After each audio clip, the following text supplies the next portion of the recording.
परमपिता परमात्मा सारी सृष्टि के रचनहार, कुल मालिक, असंख्य ब्रह्मांडों के स्वामी, जगत गुरु, तीनों लोकों में प्रवेश करके सबका पालन पोषण करने वाले, राजाधिराज, आत्माधार, नाथों के नाथ, देवों के देव महादेव, सर्वेश्वर महेश्वर, मृत्युंजय, अजरो अमर, आदि अनादि, सनातनी प्रभु, जगत पिता जगदीश्वर, श्री श्री 1008 की उपाधि के वास्तविक अधिकारी, अकाल मूरत, शब्द स्वरूपी राम, वासुदेव, सर्वगतम ब्रह्म, परम पूज्य, प्रथम पूज्य, परम संत, परम पुरुष, परम धनी, परम दयालु, सत्य कबीर, हक्का कबीर, अल्लाहु कबीर, अल्लाहु अकबर, बाखबर, अल्लाह ताला, जगत के तारणहार, जगत के मुक्तिदाता, जगत के जगन्नाथ, हारे के सहारे, हिंदुओं के राम, मुसलमानों के अल्लाह, सिखों के वाहिगुरु, ईसाइयों के मसीह, दया के सागर दयानिधि, करुणा के सागर करुणानिधि, स्वयंभू परिभू,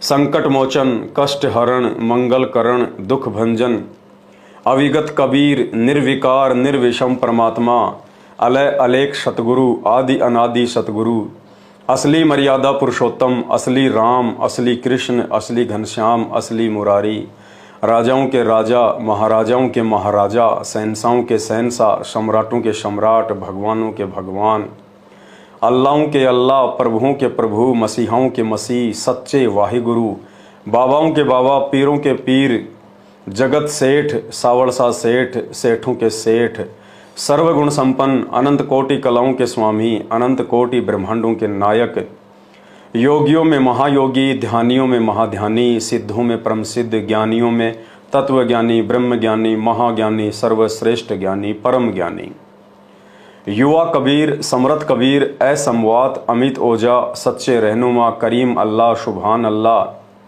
दुनिया के अंतिम पैगंबर, 8 सितंबर 1951 से गांव धनाना, जिला सोनीपत, हरियाणा, भारतवर्ष की पावन भूमि पे प्रकट रियल कल की भगवान, ब्रह्मा विष्णु महेश के दादाजी, कबीर परमेश्वर, संत शिरोमणि सतगुरु रामपाल जी परमेश्वर जी के चरण कमल में देश विदेश से साध संगति से जुड़े हुए हम सभी लाखों की संख्या में भगत भाई बहनों का अनंत कोटि दंडवत प्रणाम।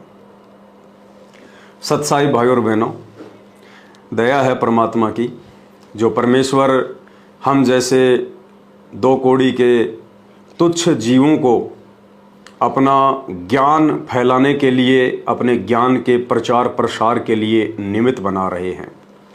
देखो, ज्ञान तो सभी फैला रहे हैं।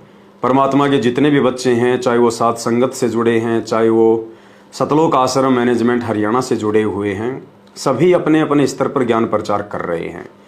ज्ञान प्रचार का एकमात्र माध्यम हम लोगों ने अज्ञानता में केवल ज्ञान गंगा पुस्तक को ही मान लिया कि जो व्यक्ति ज्ञान गंगा पुस्तक बांटेगा केवल वही ज्ञान प्रचार है। नहीं, परमात्मा की महिमा करना, परमेश्वर के बारे में लोगों को बताना, यही परमात्मा है, यही भगवान है, इस बात को बताना, वो जानकारी आप चाहे लाइव आके दे दो, चाहे वीडियो बना के दे दो, चाहे समाचार पत्रों के माध्यम से दे दो, चाहे टीवी चैनलों के माध्यम से दे दो, चाहे अपने आड़ोसी पाड़ोसी को जो है वो पर्सनली जाकर बता दो, चाहे अपने रिश्तेदारों को जाकर बता दो।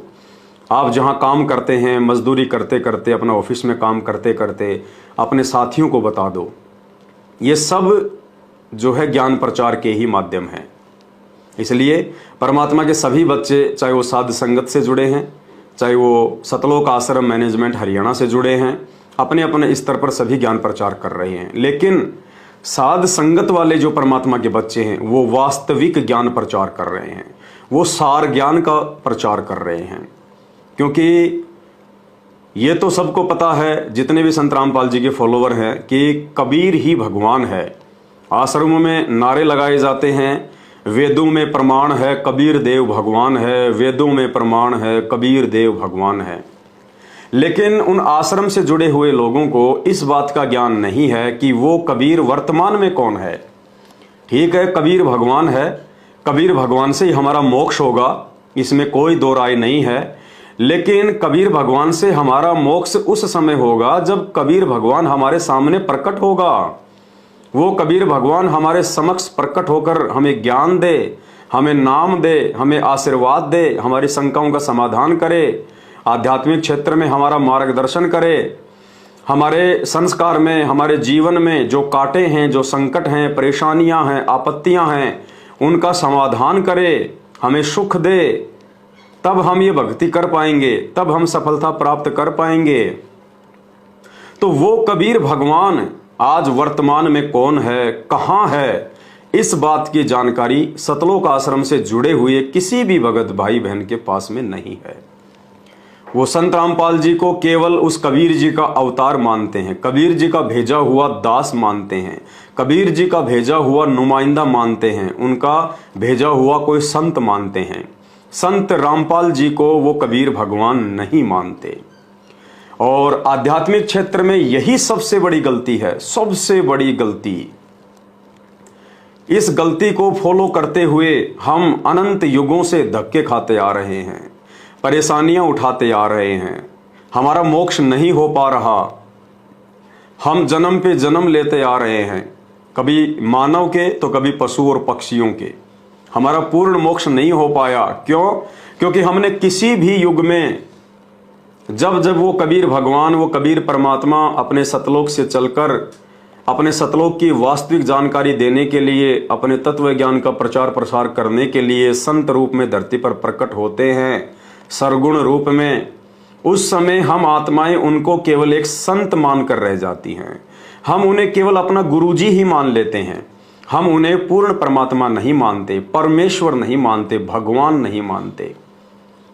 और दुनिया में जयकारे लगाते हैं कि हमारे गुरुजी भगवान है, हमारे गुरुजी परमात्मा हैं, हमारे गुरुजी परमेश्वर हैं, लेकिन हृदय से हम लोगों ने कभी भी उन्हें परमात्मा नहीं माना। और आज इस कलयुग की बिचली पीढ़ी में 90% आत्माएं, यानी सतगुरु रामपाल जी भगवान के 90% भगत, और उन 90% भक्तों में ज्यादातर सतलोक आश्रम मैनेजमेंट हरियाणा से जुड़े हुए भाई बहन आज भी उसी गलती को दोहरा रहे हैं, जो गलती आज हमें नहीं दोहरानी चाहिए। आज भी हम गुरु और गोविंद को दो मानकर चल रहे हैं। गुरु जी को अलग मान रहे हैं और गोविंद यानी भगवान को अलग मान रहे हैं। तभी तो हम जून के महीने में दाढ़ी मूछ वाले उस कबीर जी की काल्पनिक फोटो को भगवान मानकर प्रकट दिवस मना लेते हैं इन आश्रमों में। और जब 8 सितंबर का दिन आता है तो संत रामपाल जी का भी अवतरण दिवस मना लेते हैं। यानी हम आज भी भगवान को बांटे हुए हैं, आज भी हम गुरु को अलग और भगवान को अलग मान रहे हैं। परमात्मा कहते हैं गुरु और गोविंद दो नहीं भाई, जब तक दो समझोगे तुम दोजक में जाई, नरक में जाओगे। यानी पूर्ण संत की शरण में आने के बाद, पूर्ण संत कौन होता है? खुद कबीर भगवान, खुद कबीर परमात्मा। अपने द्वारा रची गई सृष्टि का यथार्थ ज्ञान, यथावत ज्ञान, असली ज्ञान, वो कबीर भगवान स्वयं ही सतलोक से चलकर इस पृथ्वी पर कभी जिंदा बाबा बनकर, कभी एक संत बनकर, कभी सतगुरु बनकर वो खुद ही प्रचार करता है। जिस सतलोक को किसी ने देखा नहीं, किसी ने जाना नहीं, जिन लोगों को अकय लोक कहा जाता है, सतलोक से ऊपर जितने भी 3 लोक हैं, सतलोक, अलख लोक, अगम लोक और अनामी लोक, इन चारों लोकों को अकय लोक कहा जाता है। अकय का मतलब होता है जिसके विषय में कहा ही नहीं गया आज से पहले, जिसका किसी ने जिक्र ही नहीं किया, क्योंकि उनके विषय में कोई जानता ही नहीं है। गीता जी में तो हमें गुरुदेव भगवान ने यहां तक पढ़ाया, ये ब्रह्म, ये काल अर्जुन को कह रहा है कि कोई ज्ञानी आत्मा, कोई लाखों करोड़ों में कोई एक होता है जो मुझ ब्रह्म को जानता है, तत्व से जानता है। बाकी सब ब्रह्मा विष्णु महेश और 33 करोड़ देवी देवता और भैरव भूत की भक्ति में लगे रहते हैं। तो भाइयों, सतलोक का रास्ता तो 21 ब्रह्मांड में किसी प्राणी को पता ही नहीं है, तो उसका प्रचार कौन कर सकता है, कौन बता सकता है? ये प्रचार प्रसार उस परमात्मा को स्वयं ही आकर करना पड़ता है। और ये प्रचार उन्होंने सतयुग में सतसुकृत ऋषि के नाम से आकर किया, त्रेता युग में मुनिंद्र ऋषि के नाम से आकर किया, द्वापर युग में जो है करुणा में ऋषि के नाम से आकर किया, और 650 साल पहले उन्होंने कबीर देव नाम से आकर किया। और उन्होंने जो ज्ञान बताया, जो पुस्तकें लिखवाई, उन पुस्तकों को पढ़ पढ़कर थोड़ा बहुत ज्ञान प्राप्त करके ये जितने भी नकली कबीर पंथ हैं या अन्य साधु संत महात्मा हैं, इन्होंने सृष्टि रचना का थोड़ा बहुत अंश मात्र ज्ञान टेढ़ा मेढ़ा करके खिचड़ी बनाकर भगत समाज में वर्षों से पेश किया है। लेकिन यथार्थ ज्ञान, वास्तविक ज्ञान, अपने द्वारा रची गई सृष्टि रचना की सच्ची जानकारी उस कबीर परमेश्वर ने स्वयं ही आकर हमें दी है। और आज हमारा सौभाग्य कि इस कलयुग की बिचली पीढ़ी में 8 सितंबर 1951 को वही कबीर भगवान, वही कबीर परमात्मा दिल्ली मंडल में गांव धनाना, जिला सोनीपत, हरियाणा में प्रकट होकर सन 1994 से इस यथार्थ सतलोक के ज्ञान का प्रचार प्रसार कर रहे हैं। इसलिए भाई और बहनों, परमेश्वर अपने आप को छुपाते हैं, परमात्मा अपने आप को भगवान साबित नहीं करता है, उसके पीछे बहुत सारे रीजन हैं। आज वो रीजन आपको बताएंगे कि परमात्मा अपने आप को भगवान साबित करके क्यों अपना ज्ञान प्रचार नहीं करता है।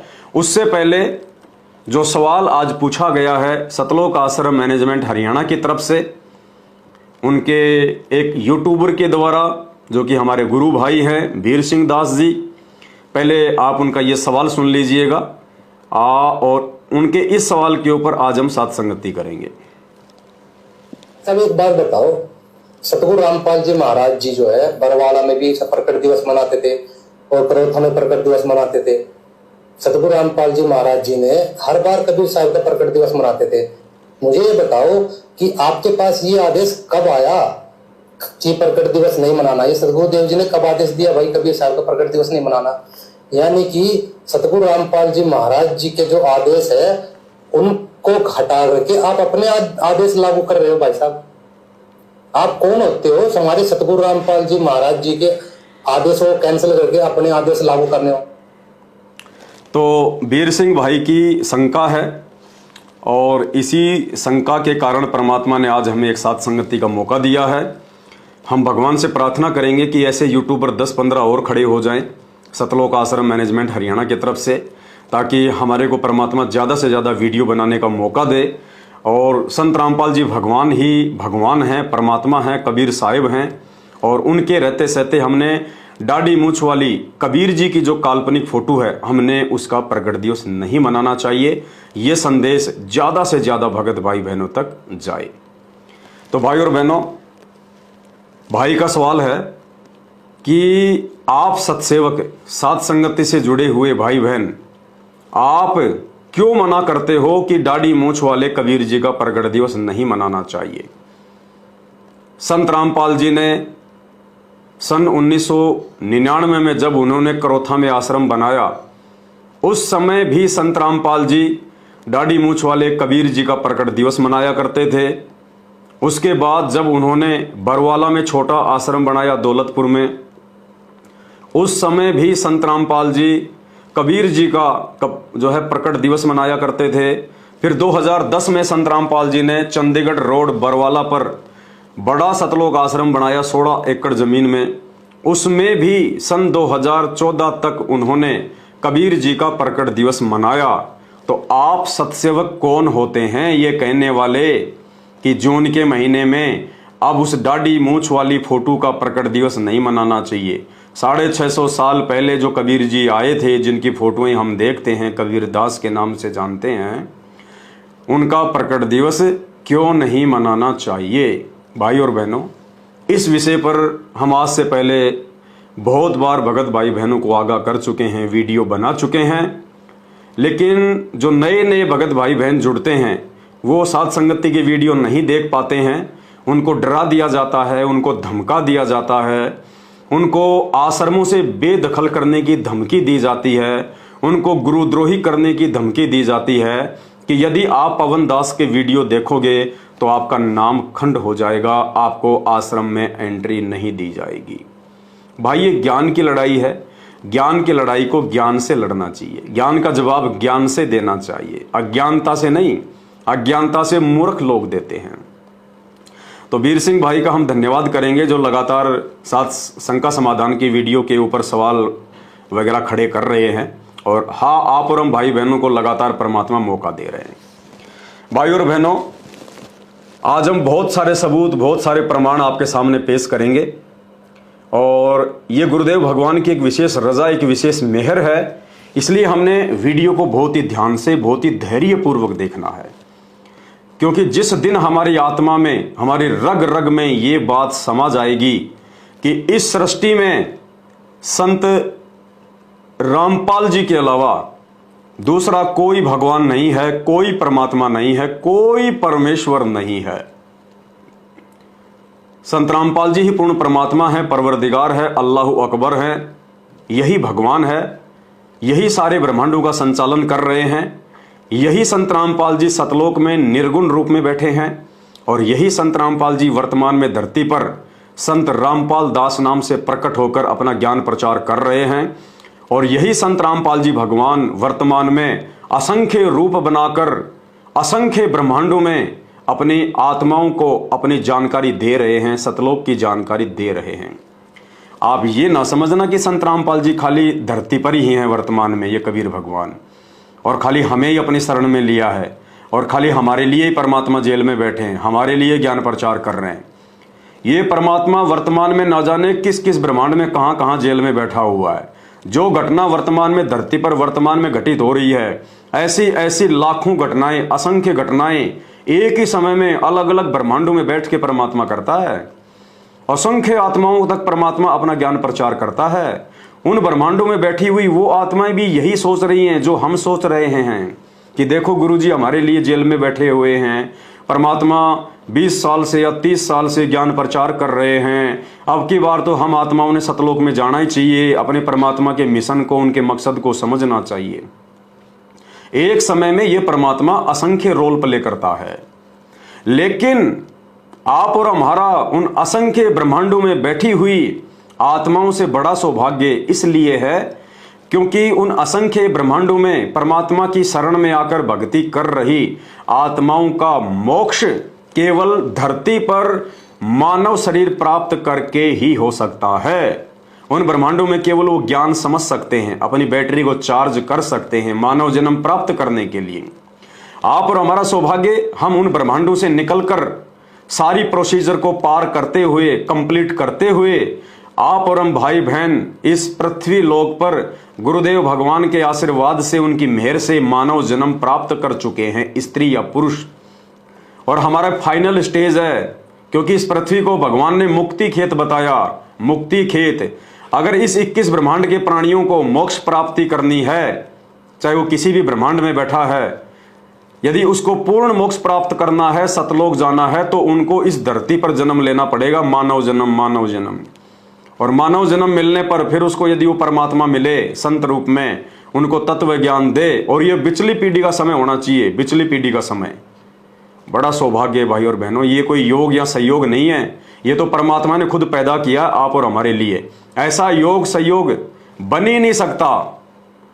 एक तो ये पृथ्वी यानी हम आत्माओं का जन्म इस पृथ्वी लोक पर, इस पृथ्वी पर भी हमारा जन्म भारत देश में, क्योंकि भारत देश परमात्मा का हृदय है। जैसे हमारे देश का हृदय जो है मध्य प्रदेश को कहा जाता है, उसी प्रकार ये भारत देश इस पूरी सृष्टि में 21 ब्रह्मांड में सतगुरु रामपाल जी भगवान का हृदय है। परमात्मा हर बार अपनी आत्माओं को सतलोक ले जाने के लिए इसी देश को निमित्त बनाते हैं। इसीलिए परमात्मा अपनी वाणियों में कहते हैं धन भूमि देश। परमात्मा ने इस भारत देश को भी जो है वो धन्य बताया है कि जहां पे तुम्हारा जन्म हुआ, जहां पे तुम्हारा उद्धार करने के लिए जो है वो परम संत आया। तो पूरे विश्व में से भारत देश में हमारा जन्म, और भारत देश में 150 करोड़ आत्माएं हैं, जनसंख्या है। उनमें से आप और हमारा सौभाग्य कि हम सतगुरु रामपाल जी भगवान की शरण में, यानी वर्तमान में हमारा मानव जन्म, दूसरी तरफ खुद कबीर भगवान सतगुरु रामपाल जी धरती पर प्रकट हैं। यह संयोग असंख्य युगों के बाद बनता है, असंख्य युगों के बाद हम उनकी शरण में, और उनकी शरण में तो लाखों भगत हैं, लेकिन लाखों में से हम चंद सत्सेवक भाई बहन जिनको परमात्मा ने सद्बुद्धि बख्शी, जिनका ज्ञान योग खोला, हमें गुरुदेव ने अपनी पहचान करवाई, जो कबीर भगवान संत रामपाल जी के वेश में, उनके रूप में छुपे हुए हैं, उन्होंने हमारी इस बुद्धि को खोलकर अपनी पहचान करवाई और हमने उनकी पहचान की। और हम साध संगति में वर्तमान समय तक हम लोग रुके हुए हैं। अन्यथा साध संगति में ना जाने कितने लोग आज से पहले आंधी की तरह आए और तूफान की तरह गए। इस भगवान के दिल में जगह बनाने के लिए लगातार हम साध संगतियों से जुड़कर अपने आप को विषय विकारों से, काम वासनाओं से, हर प्रकार से जो है साफ सुथरा कर रहे हैं, पाक और पवित्र कर रहे हैं। ये गुरुदेव भगवान के आशीर्वाद के बिना संभव नहीं है। यानी जितनी आत्माओं को संत रामपाल जी ने वर्तमान में अपनी शरण में लिया है, उनमें भी सर्वश्रेष्ठ आत्माएं वो हैं जो साध संगति से तन मन से जुड़ी हुई हैं, जिन्होंने उस कबीर भगवान की संत रामपाल जी के रूप में पहचान कर ली है, जान लिया है, पहचान लिया है साध संगति से। तो भाई और बहनों, सन 1994 में जब सतगुरु रामपाल जी भगवान ने अपना ज्ञान प्रचार करना शुरू किया, तो ये बात उन्होंने भी सोची कि भाई वेदों में जो परमात्मा है वो कबीर जी हैं, यानी उनका खुद का ही नाम वेदों में कबीर देव है। हम आत्माओं के बुद्धि स्तर को देखते हुए शुरुआत में जब उन्होंने ज्ञान प्रचार करना शुरू किया, जिस समय ये पूरी दुनिया ब्रह्मा विष्णु महेश तो छोड़ो, माता मसाणी और ये भैरव भूत हनुमान की पूजा में लगी हुई थी, उन आत्माओं को डायरेक्ट ये कहना कि मैं संत रामपाल जी ही कबीर भगवान हूं, कबीर परमात्मा हूं और मैं सतलोक से चलकर आया हूं और आप सभी मेरी भक्ति करो, जैसी मैं भक्ति बताता हूं वैसा करो। अगर संत रामपाल जी शुरुआत में अगर ये बात बोल दें तो ये बात बोलने का मतलब है उन आत्माओं के सिर के ऊपर परमाणु बम गिरा देना। वो कभी भी उनको कबीर भगवान के रूप में, परमात्मा के रूप में स्वीकार नहीं करते। इसलिए परमात्मा ने अपना जो विधान बना रखा है कि परमात्मा जब जब इस धरती पर आता है संत रूप में आता है, अपने आप को छुपा कर आता है, अपने आप को छुपाकर, अपने आप को भगवान से अन्य बताकर कि मैं तो भगवान का भेजा हुआ हूं, मैं तो उस परमात्मा का दास हूं, मैं तो उस परमात्मा का नुमाइंदा हूं। अपने आप को परमात्मा से दूर रखकर, अलग रखकर वो ज्ञान प्रचार करते हैं ताकि आत्माएं उनकी बात को सुने। इसलिए परमात्मा ने गीता जी में एक अपना विधान बना दिया। गीता जी अध्याय 4 श्लोक 34 में ब्रह्म अर्जुन से कह रहा है कि अगर तुझे पूर्ण मोक्ष चाहिए, वो तत्व ज्ञान क्या है, जन्म मरण कैसे छूटेगा, उसके लिए तू किसी तत्वदर्शी संत की खोज कर। इसलिए आज वो परमात्मा अपने आप को भगवान ना बताकर, भगवान होते हुए अपने आप को भगवान ना कहकर एक तत्वदर्शी संत ही अधिक साबित कर रहा है। उस कबीर भगवान का भेजा हुआ संत बताकर ज्ञान प्रचार कर रहा है ताकि हम कम से कम उनकी बात को सुन तो लें, वरना हम लोग सुनेंगे भी नहीं। भाई और बहनों, आगे मैं आपको सबूत दिखाऊं, आपको मैं प्रमाण दिखाऊं, पहले हमारे को ये बात हमारे दिल में जगह कर जानी चाहिए कि वास्तव में परमात्मा इसी प्रकार छुप छुपा के अपना ज्ञान प्रचार करते हैं।